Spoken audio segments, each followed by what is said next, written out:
Hello friends, very good morning. Before you start watching this session, please do like it, share it with your friends and subscribe to my channel. మర్చిపోతారు మీరు అందుకే ముందే చెప్తున్నా. Okay, let's look at all the courses offered. ఒక్కొక్కటి విడివిడిగా కాకుండా అన్నిటిని ఒకే slide లో చెప్పేస్తాను. ఇంట్రెస్ట్ ఉన్న వాళ్ళు మీరు జాయిన్ అవ్వచ్చు. First most important course or flagship course మన ఇన్స్టిట్యూట్ లో యూపీఎస్సీ ఇన్ఫినిటీ. ఇది prelims cum mains plus interview అన్ని కలగలిపిన కోర్సు. 50,000 రూపీస్ ఫీజు మీరు 5 ఇన్స్టాల్మెంట్స్ లో పే చేయొచ్చు. 5 into 10,000 రూపీస్ చొప్పున మీరు పే చేయొచ్చు. ఒకేసారి కట్టేస్తాను అనుకుంటే 40,000 కి జాయిన్ అయ్యే ఛాన్స్ కూడా ఇస్తున్నాను. సింగిల్ పేమెంట్ లో చేయాలి. ఇన్స్టాల్మెంట్స్ అయితే 5 into 10,000 చొప్పున పే చేయాలి. అలాగే యూపీఎస్సీలో ఆప్షనల్ కోర్స్ కూడా మనం ఆఫర్ చేస్తున్నాం. పబ్లిక్ అడ్మినిస్ట్రేషన్, ఇది స్వయంగా నేనే టీచ్ చేస్తాను. 20,000 రూపీస్ ఫీజు. దీన్ని 2 ఇన్స్టాల్మెంట్స్ లో 2 into 10,000 చొప్పున మీరు పే చేయొచ్చు. Okay, optional plus infinity, UPSC infinity plus optional రెండు తీసుకునే వాళ్ళకి 60,000కి ఇస్తున్నాం. అంటే మామూలుగా 50 + 20 70 కదా, ఇక్కడ 60కే వస్తుంది. 60 కూడా 6 into 10,000 చొప్పున 6 ఇన్స్టాల్మెంట్స్ లో పే చేసే అవకాశం ఉంది. ఇది యూపీఎస్సీ కోర్సెస్. అలాగే UPSC subject specific courses, economy కానీ, హిస్టరీ కానీ, పాలిటీ కానీ ఏదన్నా మీరు జాయిన్ అవ్వచ్చు. 7,000 రూపీస్ సింగిల్ ఇన్స్టాల్మెంట్ ఒకేసారి పే చేయాల్సి ఉంటుంది. రైట్, అయితే ఇక్కడ బ్యూటీ ఏంటంటే మన కోర్సెస్ లో all are lifetime validity courses. యూపీఎస్సీకి జనరల్ గా ఎవరు లైఫ్ టైమ్ వ్యాలిడిటీ ఇవ్వట్లేదు. Across the country we are the only organization giving lifetime validity and all courses. Subject specific courses లో కూడా లైఫ్ టైమ్ వ్యాలిడిటీ. మీకు example చెప్తాను చూడండి. Economy join అయ్యారు అనుకోండి, ఈ సంవత్సరం క్లాసెస్ తో పాటు నెక్స్ట్ ఇయర్ కూడా మీరు వింటారు. ఎకానమీలో మీకు ప్రతి ఇయర్ కూడా ఎకనామిక్ సర్వే అనాలిసిస్ ఉంటుంది, బడ్జెట్ అనాలిసిస్ ఉంటుంది. చాలా డైనమిక్ గా సబ్జెక్ట్ మారుతూ ఉంటుంది. సో మారిన ప్రతిసారి వేరే చోటుకి వెళ్ళాల్సిన అవసరం ఉండదు. ఒకే చోట మనం నేర్చుకోవచ్చు. సో లైవ్ క్లాసెస్ కి as well as recorded classes ki you will continue to have access throughout your preparation. Yeah, next thing, bank and SSC koddam. Bank Infinity ఇంతకు ముందు ఇది ఓన్లీ ప్రిలిమ్స్ కోర్స్ కింద ఉండేది. Now it is prelims cum mains, అంటే complete bank course. ఇది only bank exams మాత్రమే prepare అవుతాను అనుకునే వాళ్ళకి ఇది ఒక బ్యూటిఫుల్ ఆపర్చునిటీ. 5,000 రూపీస్ కి అందించేస్తాను నేను. Only bank exams. ఇందులో ఎస్ఎస్సి, రైల్వే మీకు యాక్సెస్ ఉండదు. ఓన్లీ బ్యాంక్ ఎగ్జామ్స్ మాత్రమే వస్తాయి. ఇది కేవలం 5,000 రూపీస్ కి you get prelims, mains and interview, banking awareness, current affairs, you get everything here. నాకు బ్యాంక్ తో పాటు ఎస్ఎస్సి, రైల్వే కాంబో కావాలి, వాటికి అవసరమైన additional pure maths, gender studies ఇది కూడా కావాలి, వాటి ఓరియంటేషన్ కావాలి అనుకునే వాళ్ళకి 7,000 రూపీస్. సో ఇది కాంబో కోర్స్. కాంబో కోర్సు 8,000 ఉండేది. నేను కరోనా నేపథ్యంలో అన్నిటిని తగ్గించేసాను. మళ్ళీ 8 నుంచి 7కి తీసుకొచ్చేసాను. సో 7,000 కి you get bank, SSC, railway combo course. Only bank కావాలనుకుంటే 5,000కి వచ్చేస్తుంది. అలాగే సబ్జెక్ట్ స్పెసిఫిక్ కోర్సెస్ కూడా English infinity and quant infinity. Actually వీటిని 3,000కి పెంచి మళ్ళీ తగ్గించేసాను. ఎందుకంటే కరోనా అబ్జర్వ్ చేశాను, స్టూడెంట్స్ పే చేయలేకపోతున్నారు, ఇబ్బంది పడుతున్నారు, పేమెంట్స్ కూడా మాకు ఇబ్బంది అవుతుంది. సో ఎందుకు పెంచి మళ్ళీ ఇబ్బంది పెట్టడం, తక్కువే పెట్టి ఒకేసారి పే చేసేలాగా చేద్దామని ఇంగ్లీష్ ఇన్ఫినిటీ, క్వాంట్ ఇన్ఫినిటీ రెండింటిని కూడా మళ్ళీ 2,000కి తీసుకొచ్చాను. క్వాంట్ ఇన్ఫినిటీలో బ్యూటీ ఏంటంటే మీకు అర్థమెటిక్ తో పాటు ప్యూర్ మ్యాథ్స్ కూడా వస్తుంది. So arithmetic and pure maths రెండు కలగలిపి వస్తాయి. అలాగే రీజనింగ్ కావాలన్నా మీరు 2,000తో రీజనింగ్ ఇన్ఫినిటీలో కూడా జాయిన్ అవ్వచ్చు. సో ఇండివిజువల్ కోర్స్ అయితే 2,000, కానీ దీని బదులు ఇక్కడికి వచ్చేసారు అనుకోండి కంప్లీట్ బ్యాంక్ కోర్స్ వచ్చేస్తుంది. So that is the beauty of these courses. So మొత్తం ఇవన్నీ మీరు ఒకసారి చూసుకోండి. Anything fits into your particular mindset, you can come and join. అన్నింటికి ట్రయల్ క్లాసెస్ ఉన్నాయి, అన్నింటికి నేను వీడియోస్ అప్లోడ్ చేశాను యూట్యూబ్లో. You can go through them. So ఇవాల్టి ఎడిటోరియల్ ఇది. So it says ill advised move. Ill advised అంటే తప్పుడు ఆలోచనతో అనే సెన్స్ లో, రాంగ్ గా తీసుకున్న ఒక యాక్షన్, సరైన ఆలోచనతో తీసుకున్న యాక్షన్ కాదు అనే మీనింగ్ మీకు వస్తుంది. అయితే ఇక్కడ before we get into this, ఒక సెన్సిబుల్ మూవ్ కాదు, ఒక ఆలోచనతో చేసిన యాక్షన్ కాదు అనే మీనింగ్ వస్తుంది. ఇదంతా ఎందుకంటే యాక్టర్ సూర్య పైన కంటెంప్ట్ ఆఫ్ కోర్టు యాక్షన్ తీసుకోవాలి అని చెప్పి ఒక హైకోర్టు జడ్జి గారు ఒక మాట అన్నారు. ఇన్ఫాక్ట్ ఆయన హైకోర్టు చీఫ్ జస్టిస్ కి ఒక లెటర్ రాశారు, మీరు పర్మిషన్ ఇవ్వండి తీసుకుందాము అని చెప్పి.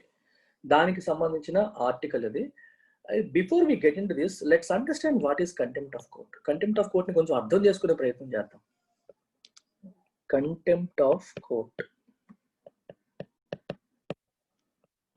చూడండి, పేరులోనే ఉంది. కోర్ట్ అంటే మీనింగ్ ఏంటి మనకి? కోర్ట్ అంటే మనకి తెలిసిందే న్యాయస్థానాలని. కంటెంప్ట్ అంటే అర్థం ఏంటి? వాటిని గౌరవించకపోవడం. కంటెంప్ట్ అంటే అర్థం ఏంటి? వాటి గౌరవాన్ని తగ్గించేలా ప్రవర్తించడం, వాటిని సరిగ్గా గౌరవించకపోవడాన్ని మనం కంటెంప్ట్ ఆఫ్ కోర్ట్ అంటాం. దీనికి ఉన్న కాన్స్టిట్యూషనల్ బేసిస్ ఏంటో ఒకసారి చూద్దాం. కాన్స్టిట్యూషన్ లో దీని గురించి అసలు ఎక్కడన్నా రాశారా లేదా ఏంటి కదా అని ఒకసారి మనం చూద్దాం. సో బేసికల్ గా ఆర్టికల్ మనకు తెలిసిందే, ఆర్టికల్ 19(1)A. ఆర్టికల్ 19(1) ఏమిస్తుంది మనకి? Freedom of speech and expression. ఇది మనం చిన్నప్పటి నుంచి చదువుకుంటూనే ఉన్నాం. ఆర్టికల్ 19(1) మనకి freedom of speech and expression ఇస్తుంది. అయితే ఈ freedom of speech and expression అనేది అబ్సల్యూటా? అబ్సల్యూట్ అంటే అర్థం ఏంటంటే without any restrictions.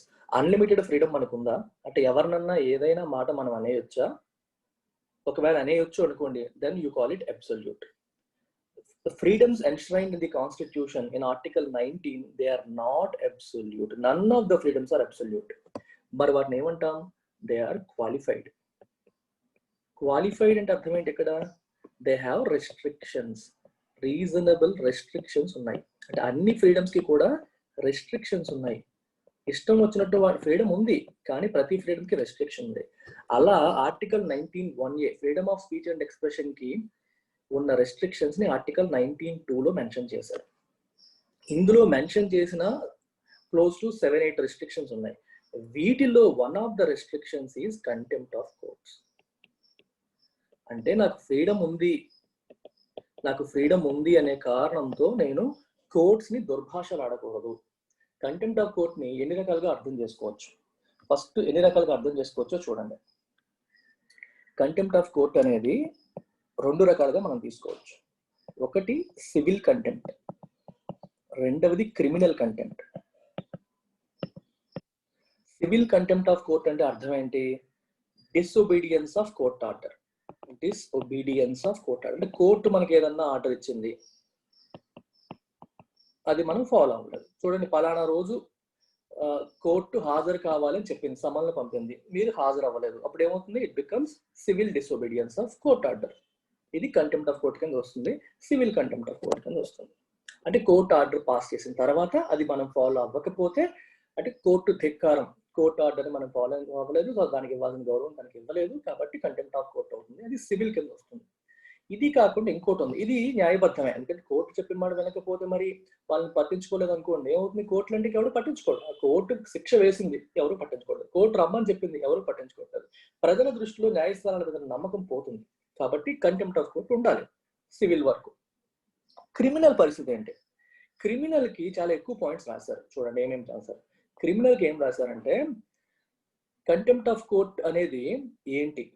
If someone does something that scandalizes the court. Scandalizes the court. Scandalizes the court అంటే అర్థం ఏంటి? కోర్టు యొక్క గౌరవాన్ని, డిగ్నిటీని తగ్గించేలాగా మాట్లాడితే, కోర్టు యొక్క గౌరవాన్ని, డిగ్నిటీని తగ్గించేలాగా మాట్లాడితే అది క్రిమినల్ కంటెంప్ట్ ఆఫ్ కోర్ట్ కింద వస్తుంది అంటారు. ఇది కాకుండా ప్రిజుడైస్ అంటే అర్థం ఏంటంటే హార్మ్ చేయడం. ప్రిజుడైసెస్ ఎనీ జుడిషియల్ ప్రొసీడింగ్ అంటే జుడిషియల్ ప్రొసీడింగ్ అవ్వకుండా మనం అడ్డుపడ్డం, కోర్టు తన పని తాను చేసుకోనియకుండా మనం హార్మ్ చేయడం, హాని కలిగించడం, అది అడ్డుపడ్డం, ఇలా చేసినా అది క్రిమినల్ కంటెంప్ట్ ఆఫ్ కోర్ట్ కింద వస్తుంది. మూడవది ఇంటర్ఫీర్ అవ్వడం, interference in the administration of court. మూడవది interference in the administration of court in any manner. అర్థమవుతుందా? So interference in the administration of court in any manner. Court వ్యవహారాల్లో మధ్యలో దూరడం కానీ, judicial proceedings కి హాని కలిగించేలా చేయడం కానీ, స్కాండలైజ్ చేయడం కానీ అన్నారు. ఇక్కడ స్కాండలైజ్ అనే పదానికి మీనింగే కొంచెం బ్రాడ్ గా ఉంది. స్కాండలైజేషన్ అంటే అర్థం ఏంటంటే any statement are publication that have the effect of undermining public confidence in the judiciary. అంటే అర్థం ఏంటి? ప్రజలకి జుడిషియరీ మీద ఉన్న నమ్మకాన్ని తగ్గించేలాగా చేసే ఏ ప్రయత్నం అయినా సరే, అంటే మనం ఒక ఆర్టికల్ రాసాము, లేకపోతే ఒక స్టేట్మెంట్ పాస్ చేసాం జడ్జి గారి మీద లేదా సుప్రీంకోర్టు మీద, ఆ స్టేట్మెంట్ వల్ల ప్రజలకి మన కోర్టుల పైన, సుప్రీంకోర్టు పైన, జుడిషియరీ మీద ఉన్న వ్యవస్థ మీద ఉన్న నమ్మకాన్ని, పబ్లిక్ కాన్ఫిడెన్స్ ని తగ్గించేలాగా ఉందనుకోండి, అది that is treated as contempt of court, criminal contempt of court కింద ట్రీట్ చేయబడుతుంది. ఇది మనకి ఉన్న కాన్స్టిట్యూషనల్ బేసిస్. అయితే ఈ కంటెంప్ట్ ఆఫ్ కోర్ట్ కోసం ఒక యాక్ట్ కూడా, ఓ చట్టం కూడా చేశారు. ఆ చట్టం ఏంటంటే 1971, the contempt of court act.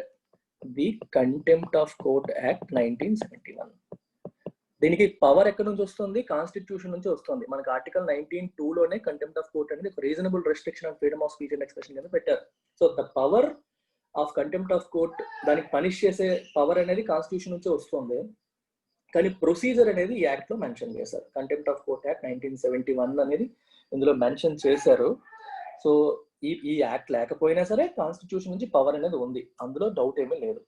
అయితే దీంట్లో సో ఇది పవర్ అనమాట. దీంట్లో ప్రొసీజర్ ఎస్టాబ్లిష్ చేశారు. ఎలా చేయాలి ఏంటి అనే ప్రొసీజర్ అనేది ఇక్కడ ఉంది. పవర్ అనేది కాన్స్టిట్యూషన్ నుంచి వస్తుంది. హైకోర్ట్స్ కి, సుప్రీం కోర్ట్స్ కి రెండింటికి కూడా కంటెంప్ట్ పవర్స్ ఉన్నాయి. ఒకవేళ చిన్న కోర్ట్స్, సబార్డినేట్ కోర్ట్స్ కి ఏమైనా ప్రాబ్లం వస్తే హైకోర్టు వాళ్ళ తరఫున ఇనిషియేట్ చేయవచ్చు. అండ్ ఇంకొక పాయింట్ చూసుకోండి, సువో మోటో, వాటంతట అవే కంటెంట్ ప్రొసీడింగ్స్ ని చేయొచ్చు ఆన్ దేర్ ఓన్ వోలిషన్. అంటే ఇంకొకళ్ళు అపీల్ చేయకుండానే హైకోర్టు లేదా సుప్రీంకోర్టు తనంతట తానే కంటెంప్ట్ ప్రొసీడింగ్ ని ఇనిషియేట్ చేసే అధికారం కూడా ఉంది. దీన్ని సువో మోటో ఉంటాం. అంటే తనంతట తానే, without any formal prompting, without any formal appeal from anyone. వేరే వాళ్ళు మీకు హైకోర్టును వీడు తిడుతున్నాడు అని చెప్పి ఎవరో కేసు వేయాలి, హైకోర్టు తనంతట తానే తీసేసుకోవచ్చు, సుప్రీంకోర్టు తనంతట తానే తీసుకోవచ్చు. ఈ పవర్ కూడా మనకి ఎవరికి ఉంది? కోర్ట్స్కి ఉంది, హైకోర్టు మరియు సుప్రీంకోర్టుకి ఉంది. So with this background, let's read this editorial.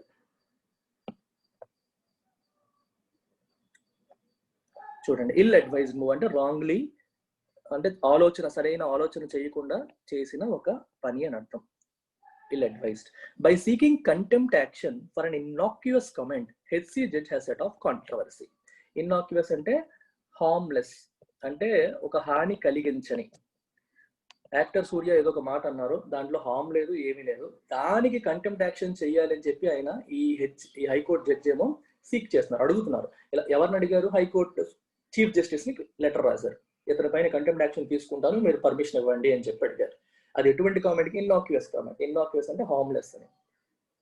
ఇలా చేయడం ద్వారా ఆయన ఒక కాంట్రవర్సీని స్టార్ట్ చేశారు. Okay, given the embarrassment and adverse publicity suffered by the supreme court because of it's verdict holding advocate Prashant Bhushan guilty of contempt for a couple of tweets, one would have thought the superior judiciary would avoid wading into needless controversies by invoking its contempt jurisdiction. Very good sentence. చూడండి, recent గా ప్రశాంత్ భూషణ్ ఒక 2 tweets చేశారని చెప్పి ఆయన పైన contempt of court proceeding start చేసి టక విచారణ పూర్తి చేసేసి అతనికి అపాలజైజ్ చేయమని చెప్పి అడిగి, అతను అపాలజైజ్ చెయ్యను అంటే ₹1 ఫైన్ కట్టాలి, ఫైన్ కట్టకపోతే 3 నెలల పాటు జైలు శిక్ష మరియు 3 సంవత్సరాల పాటు మీకు లాయర్ గా ప్రాక్టీస్ చేయడానికి అవ్వదు అని చెప్పి తీర్పునిచ్చేసింది తొందరపడి. ఈ ప్రాసెస్ లో సుప్రీంకోర్టు తన పరువు పోగొట్టుకుంది, ఎంబరాస్మెంట్ వచ్చేసింది, అడ్వర్స్ పబ్లిసిటీ అంటే నెగిటివ్ పబ్లిసిటీ వచ్చేసింది. రైట్? ఎందుకు? ప్రశాంత్ ఒక చిన్న విషయానికి ఎంత పెద్దది చేసింది సుప్రీంకోర్టు అని చెప్పి. Okay, guilty of contempt of court and contempt of court చేశాడని చెప్పి, అతను తప్పు చేశాడని చెప్పి దానికి వర్డిక్ట్ అంటే తీర్పునిచ్చి చేసింది. సో ఎంత జరిగింది, చిన్న విషయాన్ని పెద్ద చేసుకుందని ప్రజలందరూ భావించిన ఈ తరుణంలో one would have thought the superior judiciary would avoid wading into needless controversies. ఇకపైనైనా సరే సుపీరియర్ జ్యుడిషియరీ అనేది అవసరం లేని చిన్న కాంట్రవర్సీస్ లోకి తల దూర్చదు. నీడ్లెస్ అంటే అర్థం ఏంటి? Get into certain things in an aggressive way. అంటే గొడవల్లోకి వెళ్ళడం, డిస్కషన్స్ లోకి వెళ్ళడం, అగ్రెసివ్ గా, కోపంగా, గొడవలు పెట్టుకునేలాగా ఇట్లాంటి వాటికి వెళ్ళదు అని చెప్పి ఎవరైనా అనుకుంటారు. by invoking its contempt jurisdiction. Jurisdiction అంటే అర్థం ఏంటి? your official power. Jurisdiction అంటే అర్థం ఏంటి? your official power to use law. చట్టాన్ని ఉపయోగించడానికి మనకున్న అఫీషియల్ పవర్ ని జ్యూరిస్డిక్షన్ అంటాం. ఒక రకంగా పవర్, పరిధి అని కూడా అనుకోవచ్చు. మీకు పోలీస్ స్టేషన్స్ ఎక్కువగా అంటారు, 1 టౌన్ 2 టౌన్ ఒక కేసు పెట్టడానికి వెళ్ళారు అనుకోండి, మీది మీ ఎక్కడ జరిగింది ఇన్సిడెంట్ అని అడుగుతారు. పలానా చోట అని చెప్పినప్పుడు అది మా జ్యూరిస్డిక్షన్ కాదు అంటారు. అంటే మా పోలీస్ స్టేషన్ కి అంత పరిధి లేదు, మా పరిధి 1 టౌన్ పోలీస్ స్టేషన్, ఇంతవరకు ఈ ఏరియా నుండి ఈ ఏరియా వరకు మాది, దట్ ఈస్ అవర్ జ్యూరిస్డిక్షన్. అలాగే మీకు కోర్టులు తీసుకున్నారు అనుకోండి, ఇప్పుడు రిట్స్ ఉన్నాయి, రిట్స్ అనేవి హైకోర్టుకి ఉంది, సుప్రీంకోర్టుకి ఉంది. కానీ హైకోర్టు జ్యూరిస్డిక్షన్ ఎంతవరకు? ఏపీ హైకోర్టు అనుకోండి, విత్ ఇన్ ఏపీ ఎవరైనా రిట్ ఫైల్ చేసుకోవచ్చు. అది తెలంగాణకో లేకపోతే వేరే రాష్ట్రానికి వచ్చిందైతే ఏపీ హైకోర్టుకి జ్యూరిస్డిక్షన్ ఉండదు, అంటే పవర్ ఉండదు అని అర్థం. The power to use law, the power of influence, అది ఎంత పరిధి వరకు ఉంది అనేది జ్యూరిస్డిక్షన్ అనమాట. ఈ కంటెంప్ట్ జ్యూరిస్డిక్షన్ అంటే కంటెంప్ట్ అనే విషయంలో కంటెంప్ట్ ఆఫ్ కోర్ట్ చేస్తే దానిపైన కేసు పెట్టే హక్కు, ప్రొసీడింగ్ చేసే హక్కు, అధికారం, పవర్ అనేవి కోర్టులకు ఉన్నాయి. దాన్ని ఉపయోగించి ఇన్వోకింగ్ అంటే దాన్ని యూజ్ చేయడం. ఇన్వోక్ అంటే అర్థం ఏంటి? To use a law. Invoke చాలా మీనింగ్స్ ఉన్నాయి. ఇక్కడ ఏంటంటే అర్థం to use a law or a clause. ఒక క్లాజ్ ఇన్వోక్ చేశారు. ఇప్పుడు చూడండి, మనకు రీసెంట్ గా ఇది కూడా మాట్లాడడం, ఫోర్స్ మెజూర్ క్లాజ్ అని. ఫోర్స్ మెజూర్ అంటే అర్థం ఏంటి? మన చేతిలో ఏంటి కాంట్రాక్చువల్ ఆబ్లిగేషన్స్ ఉన్నప్పుడు, అంటే చూడండి, ఒక కంపెనీ, ఒక చిన్న ఎగ్జాంపుల్ చెప్తాను. ఈ ఇన్వోక్ అనే పదం చెప్పడం కోసం మీకు కొంచెం లీగల్ టర్మినాలజీ చెప్పడానికి ట్రై చేస్తాను. ఇప్పుడు ఒక బిల్డర్ ఉన్నాడు. బిల్డర్ పలానా టైంకి మనకి ఫ్లాట్లు అందిస్తానని చెప్పి కాంట్రాక్ట్ లో రాసుకున్నారు, క్లియర్ గా రాశారు. అయితే దాంట్లో ఒక ఎస్కేప్ క్లాజ్ ఉంటుంది, ఫోర్స్ మెజూర్ అని. ఫోర్స్ మెజూర్ ఈవెంట్ అంటే అర్థం ఏంటంటే మన చేతిలో లేనిది, దేవుడి యాక్ట్ ఆఫ్ గాడ్ అని చెప్పి రీసెంట్ గా నిర్మలా సీతారామన్ గారి వరకు కూడా అనడం జరిగింది. యాక్ట్ ఆఫ్ గాడ్ అంటే ఇప్పుడు చూడండి, ఇట్లాంటి పాండమిక్స్ కానీ ఇట్లాంటి అనుకోని అవాంతరాలు వచ్చినప్పుడు అప్పుడు కాంట్రాక్చువల్ ఆబ్లిగేషన్ ఫుల్ఫిల్ చేయలేము. జనరల్ గా కాంట్రాక్ట్ పలానా టైంకి చేస్తామని మాట ఇచ్చినప్పుడు ఆ టైంకి చెయ్యకపోతే ఏమవుతుంది? పెనాల్టీ కట్టాలి. ఆ పెనాల్టీ క్లాజ్ కూడా రాసుకుంటారు అగ్రిమెంట్స్ లో. కానీ ఫోర్స్ మెజూర్ ఈవెంట్స్ వచ్చినప్పుడు, ఓకే, ఇట్లాంటి ఈవెంట్స్ వచ్చినప్పుడు ఏమవుతుందంటే మనకి ఎస్కేప్ క్లాజ్ అనమాట. అంటే ఆ టైంలో ఇది ఈ కారణం ఉంది కాబట్టి ఇప్పుడు ఆ పెనాల్టీ నేను కట్టక్కర్లేదు. అప్పుడు వాళ్ళు ఏమంటారు? They invoke that force majeure clause. అర్థమవుతుంది? ఇన్వోక్ చేస్తారు. ఇన్వోక్ చేయడం అంటే దాన్ని, ఆ లాని కానీ ఆ యాక్షన్ ని కానీ ఆ క్లాజ్ ని కానీ యూజ్ చేస్తారు, దాన్ని మెన్షన్ చేస్తారు అని అర్థం అన్నమాట. సో ఆ రకంగా మీకు ఈ పదం అనేది వాడతారు. ఫోర్స్ మెజూర్ ఈవెంట్ అంటే ఫోర్సియబుల్ సర్కమ్స్టాన్సెస్.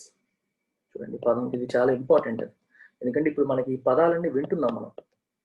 ఇన్ఫాక్ట్ జిఎస్టికి కూడా స్టేట్స్ కి కాంపెన్సేషన్ ఇవ్వము అని సెంట్రల్ గవర్నమెంట్ చెప్తున్నప్పుడు it is talking about this force measure class చెప్తుంది. అన్ఫోర్సిన్ సర్కమ్స్టాన్సెస్, ఇవి యాక్ట్ ఆఫ్ గాడ్ కాబట్టి మాకు ఆబ్లిగేషన్ లేదు, మీకు ఇవ్వాల్సింది ఎంతవరకు అది ఇస్తాము, ఈ కరోనా వల్ల వచ్చిన నష్టాన్ని మేము భర్తీ చేయమని చెప్పి సెంట్రల్ గవర్నమెంట్ దులిపేసుకుంటుంది. However, Justice S.M. Subramaniam of Madras High Court seems to believe that anyone criticizing the judges should be dealt with by the threat of contempt. Okay, Justice Subramaniam ఏం feel అవుతున్నారు? seems to believe that anyone criticizing the judges ని criticise చేసి ఎవరైనా సరే వాళ్ళకి contempt threat, దాంతో భయపెట్టి వాళ్ళని డీల్ చేయాలి. భయపెట్టకుండా వీళ్ళు ఉంచకూడదు. ఇంకెలా అయితే ఇంక ప్రతి వాళ్ళు జడ్జిల మీద కామెంట్ చేస్తారు, సో భయపెట్టాలి అని ఈయన నమ్ముతున్నట్టుగా అనిపిస్తుంది. In an ill-advised move, he has written to Chief Justice seeking permission to initiate contempt proceedings against prominent Tamil actor Surya for an innocuous comment on recent judicial orders declining to interfere with the conduct of national eligibility cum entrance test NEET for medical courses. So, in an ill-advised move, చెప్పాను, సరైన ఆలోచన లేని ఈ action లో he has written, he అంటే ఎవరు? సుబ్రహ్మణ్యం. ఎవరికి రాశారు? చీఫ్ జస్టిస్ కి. ఏమని? సీకింగ్ పర్మిషన్ అడుగుతూ. దేనికోసం? To initiate contempt proceedings against, contempt proceedings initiate చేయడానికి నాకు పర్మిషన్ ఇవ్వండి అని చెప్పి చీఫ్ జస్టిస్ ఆఫ్ మద్రాస్ హైకోర్టుకి ఆయన రాయడం జరిగింది. Against whom? ప్రామినెంట్ తమిళ యాక్టర్ సూర్య. ఓకే, పేరున్న మన తమిళ యాక్టర్ సూర్య పైన. ఎందుకు? For an ఇన్నాక్యువస్ comment. ఇన్నాక్యువస్ అంటే హార్మ్లెస్ కామెంట్. ఆయన ఏదో మామూలుగా ఒక మాట అన్నారు విద్యార్థులను ఉద్దేశించి, దానివల్ల ఎవరికి నష్టం జరగదు, ఆ కామెంట్ కోసం. దేని గురించి అన్నారు ఆయన? On recent judicial orders declining to interfere with the conduct of national eligibility cum entrance test for medical courses. Medical courses కోసం కండక్ట్ చేస్తున్న నీట్ విషయంలో సుప్రీంకోర్టు వాయిదా వెయ్యను, మేము ఇంటర్ఫియర్ అవ్వము, జరగపోనీయండి, అది జరగాలి అని చెప్పి వదిలేసింది. ఆ విషయంలో సూర్య గారు ఒక కామెంట్ చేశారు. సో కామెంట్ చేయడం వల్ల అది కోర్టుని అవమానపరిచేలాగా ఉంది కాబట్టి అతని పైన కంటెంప్ట్ ప్రొసీడింగ్ చేద్దాము, మీరు పర్మిషన్ ఇవ్వండి అని చెప్పి చీఫ్ జస్టిస్ కి ఈ జస్టిస్ సుబ్రహ్మణ్యం లెటర్ రాయడం జరిగింది. The actor, responding with anguish to recent suicides by MBBS aspirants out of fear of failure, had remarked that a court that dispenses justice through video conferencing out of fear of the coronavirus is ordering students to write an exam without fear. సూర్య గారు ఏమన్నారు చూడండి.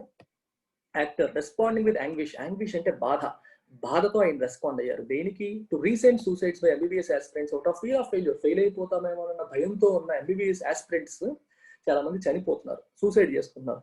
ఆ suicide చేస్తున్నది చూడలేక బాధతో ఆయన మాట అన్నారు. ఏమన్నారు?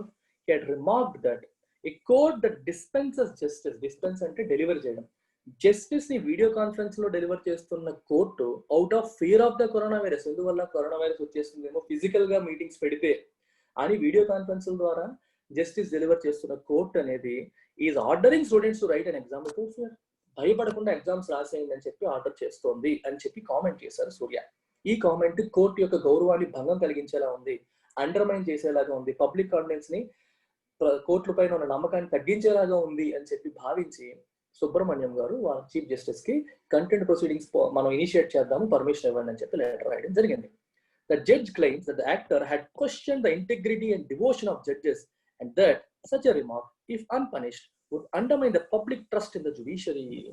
జడ్జి గారు ఏమన్నారు, యాక్టర్ దేని క్వశ్చన్ చేశారు, ఇంటెగ్రిటీ అండ్ డివోషన్, జడ్జిల యొక్క ఇంటెగ్రిటీని, వాళ్ళ యొక్క నిజాయితీని, వాళ్ళ యొక్క డివోషన్ ని, వాళ్ళ యొక్క అంకిత భావాన్ని, రైట్, డివోషన్ ని క్వశ్చన్ చేశారు.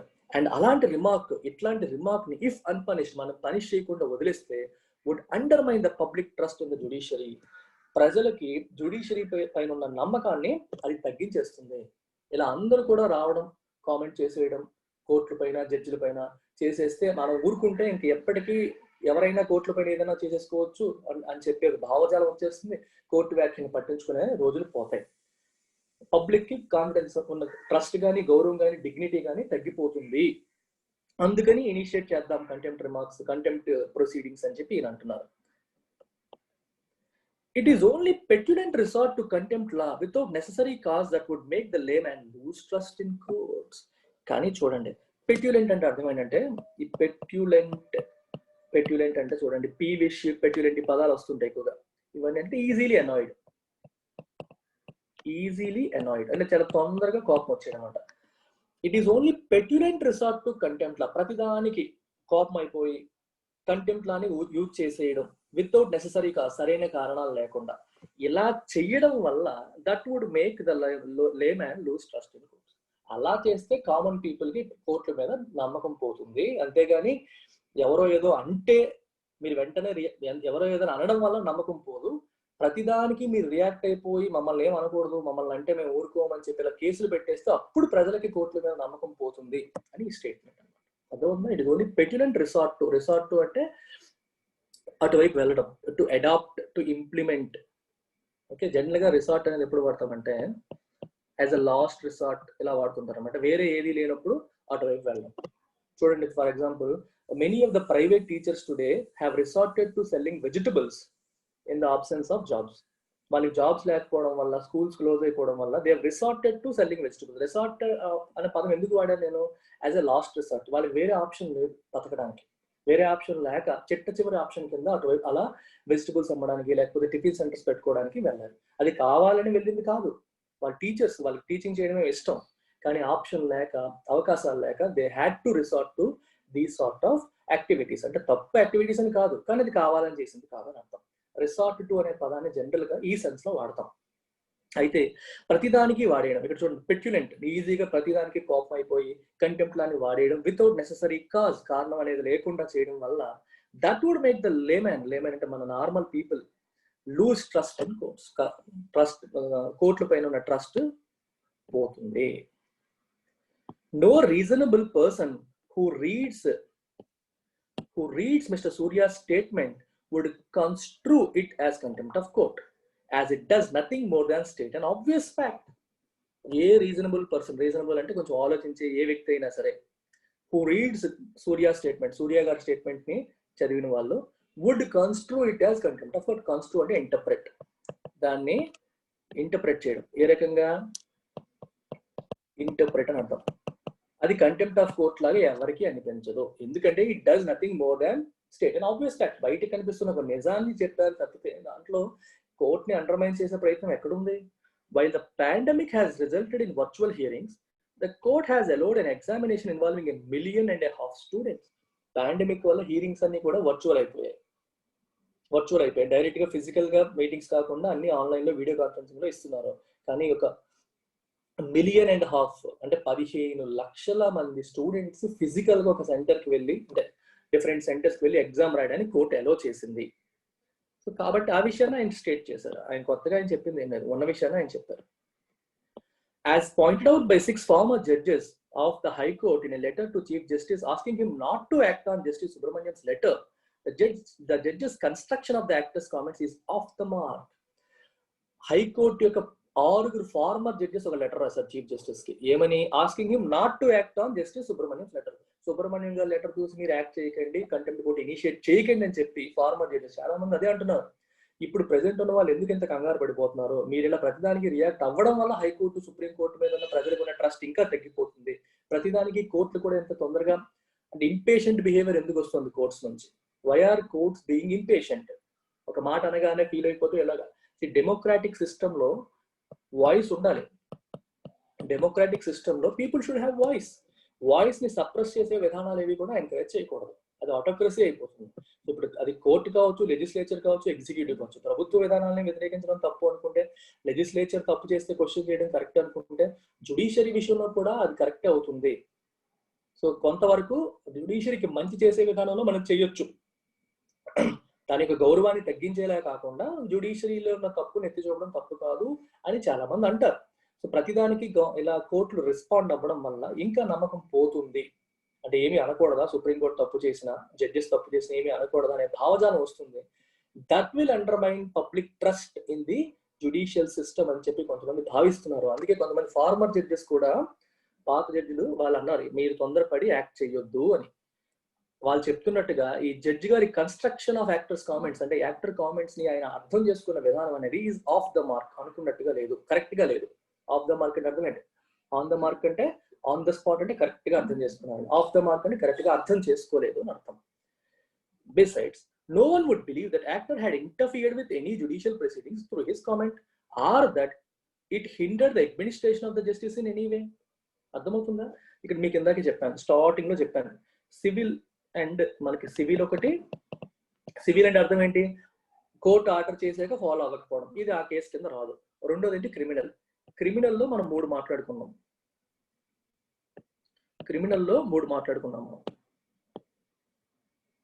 సో క్రిమినల్లో మనం ఏం మాట్లాడుకున్నాం? సో క్రిమినల్కి వచ్చేసరికి ఒకటి స్కాండలైజింగ్, రెండవది చూడండి, రెండవది ఎక్కడ వస్తుందని మనకి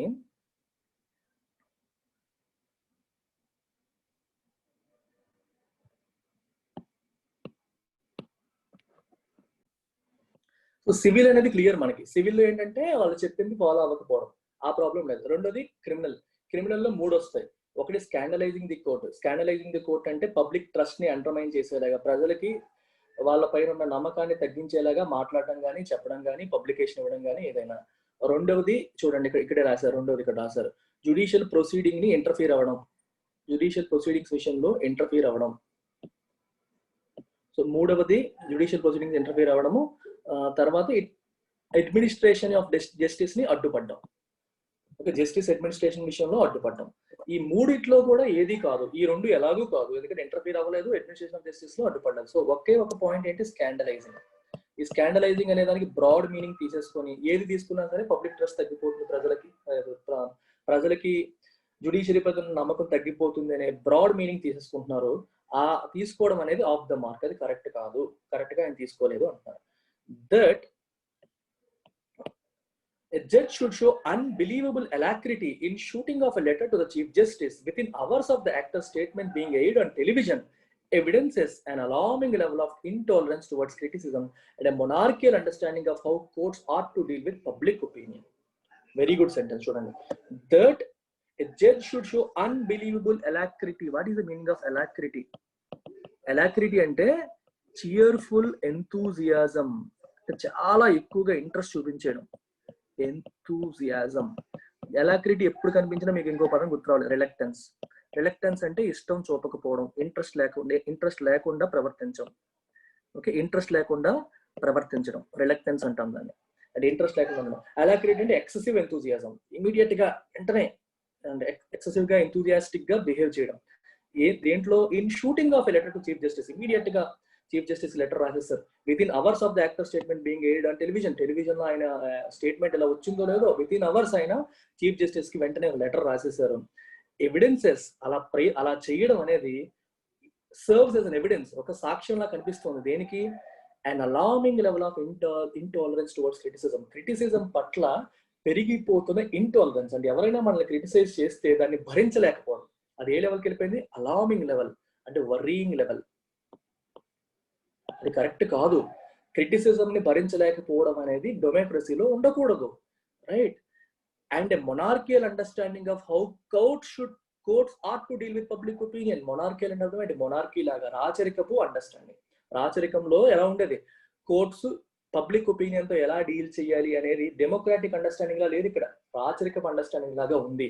పబ్లిక్ ని వెంటనే క్రిటిసైజ్ చేయగానే కంటెంప్ట్ ఆఫ్ కోర్ట్ ప్రొసీడింగ్స్ ఇచ్చేసి వాళ్ళ వాయిస్ ని సప్రెస్ చేయాలనే ప్రయత్నం చేయడం అనేది కరెక్ట్ కాదు. ఈ ఇంటాలరెన్స్ అనేది, ఇంపేషన్స్ అనేది, క్రిటిసిజం పట్ల పెరిగిపోతున్న ఇంపేషన్స్ అనేది కరెక్ట్ కాదు. And it is worrying factor now, alarming లెవెల్స్కి వెళ్ళిపోతుంది అని చెప్పి అంటున్నారు. Director who also runs voluntary organization Agaram foundation అని చెప్పి ఆయన రన్ చేస్తుంటారు. Dedicated to increasing access to education for underprivileged children has commented in the past to on matters related to education. Education సంబంధించిన విషయాలు ఆయన ఇంతకు ముందు కూడా చాలా విషయాలు ఆయన కామెంట్ చేయడం అనేది జరిగింది. అవకాశాలు లేని అండర్ ప్రివిలేజ్ చేయడానికి ఆయన ఒక ఈ ఆర్గనైజేషన్ కూడా, వాలంటరీ ఆర్గనైజేషన్ కూడా రన్ చేస్తూ ఉన్నారు. There is no reason to abridge his constitutional right to do so, especially on an issue of public importance. రాజ్యాంగబద్ధంగా ఆయనకున్న ఈ హక్కుని ఎబ్రిడ్జ్ అంటే కట్ షార్ట్ చేయడానికి ఏ రీజన్ కూడా లేదు. అది కూడా పబ్లిక్ ఇంపార్టెన్స్ ఉన్న ఇట్లాంటి ఇష్యూస్ లో వాళ్ళు మాట్లాడాలి. Further, justice Subramaniam's request is also impermissible in law. ఈ రిక్వెస్ట్ కూడా చట్టంలో పర్మిట్ చేయడానికి లేదు. The high court does not have jurisdiction to initiate contempt in respect of an order passed by supreme court. Supreme court pass చేసిన order కి సంబంధించి ఎవరైనా comment చేస్తే దాంట్లో హైకోర్టు కంటెంప్ట్ ప్రొసీడింగ్ చేయకూడదు. ఎందుకంటే సూర్య గారు చేసిన కామెంట్ సుప్రీం కోర్టు పైన. సో సుప్రీం కోర్టు ఆర్డర్ పైన సూర్య గారు చేసిన కామెంట్ విషయంలో కంటెంప్ట్ ప్రొసీడింగ్స్ ఇనిషియేట్ చేయడానికి హైకోర్టుకి జ్యూరిస్డిక్షన్ లేదు, హైకోర్టుకి పవర్ లేదు అని చెప్పి అంటున్నారు. Going by the apex court's verdict in Vitusah Oberoi, ఆ కేసులో సుప్రీం కోర్టు ఆ మాట చెప్పింది, హైకోర్టుకి జ్యూరిస్డిక్షన్ లేదు, సుప్రీం కోర్టుకి ఉంటుందని. There is no reason for Chief Justice Amreshwar Pratap Sahi to permit initiation of contempt action against Surya. So వీటన్నిటిని దృష్టిలో పెట్టుకొని చీఫ్ జస్టిస్ ఆఫ్ మద్రాస్ కి ఏ కారణాలు కూడా లేవు ఈ initiation of contempt of court చేయడానికి, పర్మిట్ చేయడానికి ఎటువంటి కారణాలు లేవు. So better he not do it, ఆయన చేయకపోతే మంచిది అనేది చెప్తూ ఎండ్ చేస్తున్నారు. So this is about contempt of court. I think I have given you enough background before starting with this editorial. ఆ బ్యాక్గ్రౌండ్ అండర్స్టాండింగ్ తో మీరు ఎడిటోరియల్ చదివితే you will get the best out of it. So నిన్న ఒక అబ్బాయి అడిగాడు, questions ఇవ్వండి sir ప్రతిరోజు అని. So this is the question, UPSC mains question of the day. Judiciary in India should not be wasting it's time and energy invoking its power to punish for contempt of it self. అర్థమవుతుంది తెలుగులో చెప్పాలంటే, జుడిషియరీని contempt చేస్తున్నారు అంటే ధిక్కరిస్తున్నారు అనే విషయంలో ప్రతిసారి కూడా తన టైం అండ్ ఎనర్జీని వేస్ట్ చేసుకోకూడదు, ప్రతిసారి కూడా పవర్ ని యూజ్ చేసి తన టైం అండ్ ఎనర్జీని వేస్ట్ చేయకూడదు. There are better things to do అని చెప్పి స్టేట్మెంట్. క్రిటికల్లీ అనలైజ్ అన్నాను. సో క్రిటికల్లీ అనలైజ్ అంటే అర్థం ఏంటి, దీంట్లో ప్రోస్ అండ్ కాన్స్ రెండు చెప్పాలి మీరు.